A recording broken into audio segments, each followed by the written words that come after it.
Hello and welcome to a new video from Colour with Claire.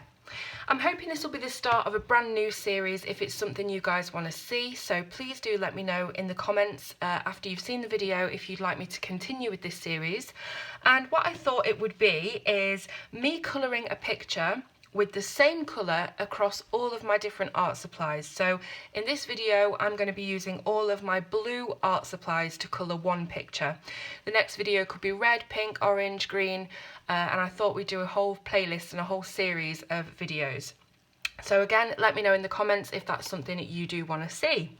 So I have gone and picked out every single blue art supply that I can find. Now I haven't included paints apart from this little pan of pearl colour paint because I do have loads and loads of paints and I've already got loads and loads of different supplies to use here, so I could have been there all day, to be honest with you. So we've got a bit of paint, we've got a bit of pencil, a bit of alcohol marker, a bit of water-based marker, a bit of crayon. We've got a bit of everything. So I'm going to go through every supply that I've chosen and then we'll see the picture that I've decided to do and we'll get on with it. So starting from the top, we have this Aqua Spectrum Noir pen in Lake Blue. We have Cyan in the Spectrum Noir Graphic Alcohol Marker. We then have Cobalt in the Spectrum Noir Illustrator Marker. And then in the normal Spectrum Noir system, we have the TB7. Continuing with alcohol markers, we have the Graph Master in number 68, could be 89, but I think it's 68, and that's in turquoise blue. We also have the Winsor & Newton watercolour marker in Prussian blue hue. I've got a Uni Posca pen in light blue, that's a paint pen. We've got an Ecoline brush pen in number 522, which is turquoise blue. I've got a Sakura Jelly Roll Moonlight pen, and I'm not sure what the colour of this is, but obviously it's blue. I've included a Tim Holtz Distress Crayon in Tumbled Glass. This is like a really sort of weird crayon that you can use water with and all sorts. We've got a Mildliner highlighter pen, and I don't know whether this has a name. I don't think it does. Next up, I've got a Tombow dual tip pen. This is number 491. I have a Staedtler Tri Plus pen in a kind of sort of a greyish blue.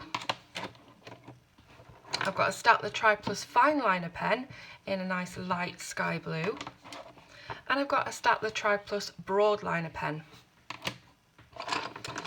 For pens, I've also got this Vibrant Jungle watercolour brush pen, and I've got a Tombow twin tone pen as well. And I think that that's all of the pens, so we'll move on to the pencils now. I have Non-Photo Blue from Prismacolor. This is my absolute favourite blue in Prismas. I have True Blue from the Lyra Rembrandt Polycolour. I have Opal Blue from the Spectrum Noir Aqua Blend pencils. I've picked Cobra Aquarius from the Black Widow Cobra range. I have this Luminance in Turquoise Blue, Caran d'Ache Luminance. And a Marco Raffine number 532. From the Spectrum Noir Colour Tint pencils, I've chosen Ocean. Crayola, I have Absolute Zero. We have the Caran d'Ache Supracolour Soft Permanent Blue from the limited edition set. The Derwent Lightfast Dark Turquoise. The Polychromos Ultramarine. The Albrecht Dürer Ultramarine, which I didn't realise I'd picked the same colour, but that probably is going to be exactly the same hue. Hey ho, chosen it now. The Derwent Inktense Deep Indigo. The Holbein Smalt Blue. The Spectrum Noir Colour Blend in Verdigris, which is edging on the green, but I'm still going to say it's a blue. And a Charisma Colour Blue Slate Pencil. And finally, the Neocolor 2 Aquarelle Crayon in Cobalt Blue. And then I have this Peacock Blue paint from Coliro Pearl Colours.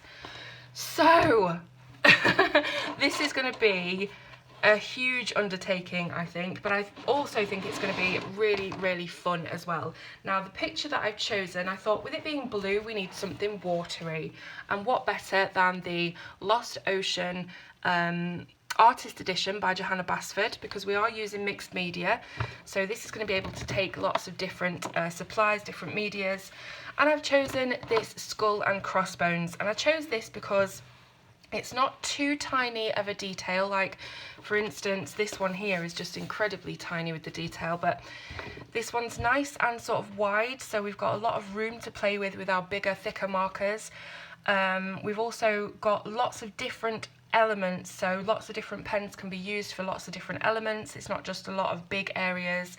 And it's also centered on the page as well, which is great, because I was thinking of using this pearl colour as a sort of wash around the edge. So we will see what happens there, but that is the picture that I've chosen.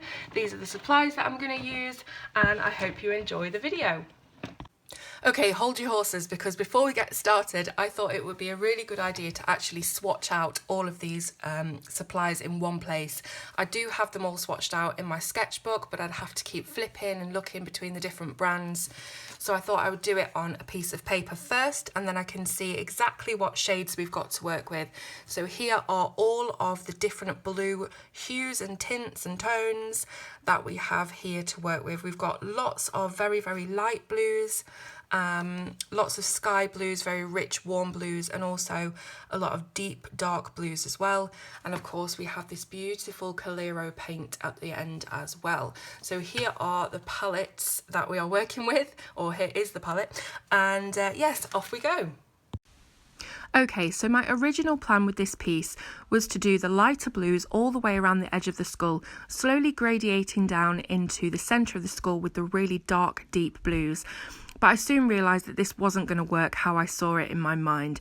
The darker colours in the centre of the skull just looked way too dark and way out of place. It was really jarring against those light colours, and they just weren't working together whatsoever. So I decided to deepen up all the light colours around the edge with some darker shadows, and then add a paint pen over the top of the dark areas in the centre. And the paint pen was a bit of a lifesaver, because that was the only thing that was opaque enough to go over the dark colours and make it a bit more cohesive, bring everything together.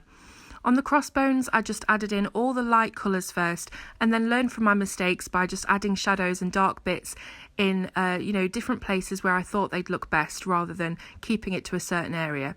So it did look a bit desperate halfway through the project, but I think I pulled it out the bag. Okay, so there we go. I've finished the project. I used every single supply that I listed at the start of the video, apart from that little pan of Coliro paint, because I got to the end and I did plan on doing a wash around it, but I just really like the very clean effect that is left when you don't do anything on the background. So as usual, this kind of went wrong halfway through, as you know, and I had to pull it out the bag and save it, and I think I've done a pretty good job. I'm quite pleased with it. And again, if you do want to see any more of these kinds of videos where I'm using just one colour, do let me know in the comments, and if you enjoyed this one, give it a thumbs up so that I know. Alright, thanks so much for watching, and I'll see you soon on Colour with Claire.